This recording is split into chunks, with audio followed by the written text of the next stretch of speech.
ഇന്ന് ജൂലൈ 5 ബുധനാഴ്ച. ഞാൻ Soy P Jacob, news desk, brilliant study centre, Pala. ഇന്നത്തെ പത്രവിശേഷങ്ങളിലൂടെ നാം കണ്ണോടിക്കുമ്പോൾ പ്രധാന പത്രവാർത്തകളിലെ വിദ്യാഭ്യാസ രംഗവുമായി ബന്ധപ്പെട്ട വാർത്തകൾ പറയുന്നു. ഇവിടെ മലയാള മനോരമയിൽ വിദ്യാഭ്യാസ രംഗത്തിലെ ഒന്നാമത്തെ വാർത്ത പറയുന്നു, ജോസ 2ാം റൗണ്ട് ഫലം നാളെ.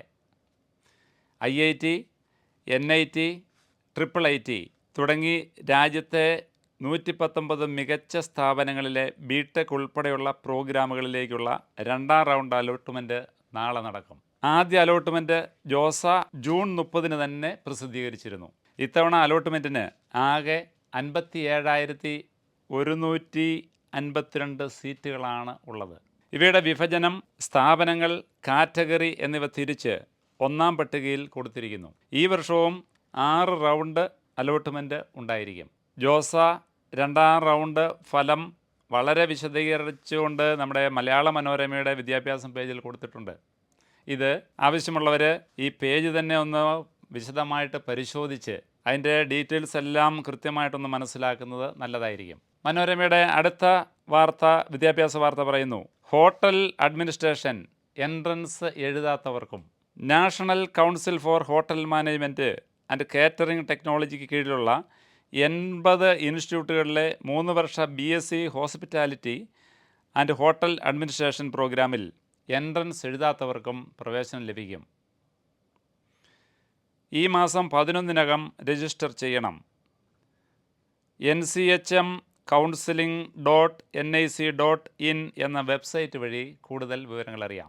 ഏത് +2 ജയിച്ചവർക്കും ഈ കോഴ്സിന് വേണ്ടി അപേക്ഷിക്കാവുന്നതാണ്. ഫീസ് 2000 രൂപ മാത്രം. +2 മാർക്ക് നോക്കിയുള്ള റാങ്ക് പട്ടിക ഈ മാസം 13-ന് പ്രസിദ്ധീകരിക്കും. ഇനി അടുത്ത പ്രധാന പത്രത്തിലേക്ക് നോക്കുമ്പോൾ ദേശാഭിമാനി പേപ്പറിൽ ഇന്ന് പറഞ്ഞിരിക്കുന്നു, മത്സ്യത്തൊഴിലാളികളുടെ മക്കൾക്ക് സിവിൽ സർവീസ് പരിശീലനം. ഫിഷറീസ് വകുപ്പിൻ്റെ ആഭിമുഖ്യത്തിൽ മത്സ്യത്തൊഴിലാളികളുടെ മക്കൾക്ക് സിവിൽ സർവീസ് പരീക്ഷാ പരിശീലനം നൽകുന്നു.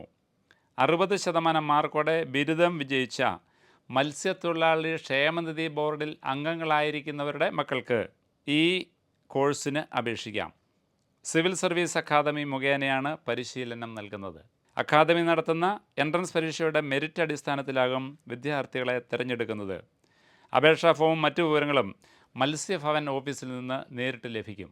താൽപ്പര്യമുള്ളവർ ഈ മാസം 18 മുമ്പായി അപേക്ഷ മത്സ്യഭവൻ ഓഫീസിൽ സമർപ്പിക്കണമെന്ന് Thiruvananthapuram zonal deputy director അറിയിച്ചിരിക്കുന്നു.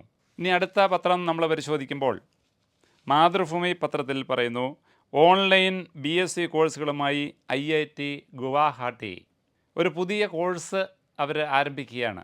Data സയൻസിലും നിർമ്മിത ബുദ്ധിയിലും IIT Guwahati online BSc course തുടങ്ങുന്നു. ജൂലൈ 19-ന് അപേക്ഷ സ്വീകരിച്ചു തുടങ്ങും. 12ാം ക്ലാസ്സിൽ കണക്ക് പ്രധാന വിഷയമായി എടുത്ത് പഠിച്ചവർക്ക് പ്രവേശനത്തിന് അപേക്ഷിക്കാം. ഒക്ടോബറിൽ ക്ലാസ് ആരംഭിക്കും. തുടർന്ന് ജോലി ലഭിക്കുവാനും IITയുടെ സഹായം ഉണ്ടാവും. ഇതോടെ ഇന്നത്തെ വിദ്യാഭ്യാസ വാർത്തകൾ ഇവിടെ സമാപിക്കുന്നു. വീണ്ടും കാണാം.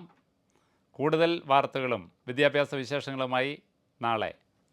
നമസ്കാരം. എൻട്രൻസ് സംബന്ധമായ വാർത്തകളും അപ്ഡേഷനുകളും ഏറ്റവും വേഗം ആധികാരികമായി അറിയാൻ ബ്രില്യൻ സ്റ്റഡി സെന്റർ പാല യൂട്യൂബ് ചാനൽ സബ്സ്ക്രൈബ് ചെയ്യുക. ബെൽ ഐക്കൺ അമർത്തുക. ഈ വീഡിയോ മറ്റ് സുഹൃത്തുക്കളിലേക്കും ഷെയർ ചെയ്ത് നൽകുക.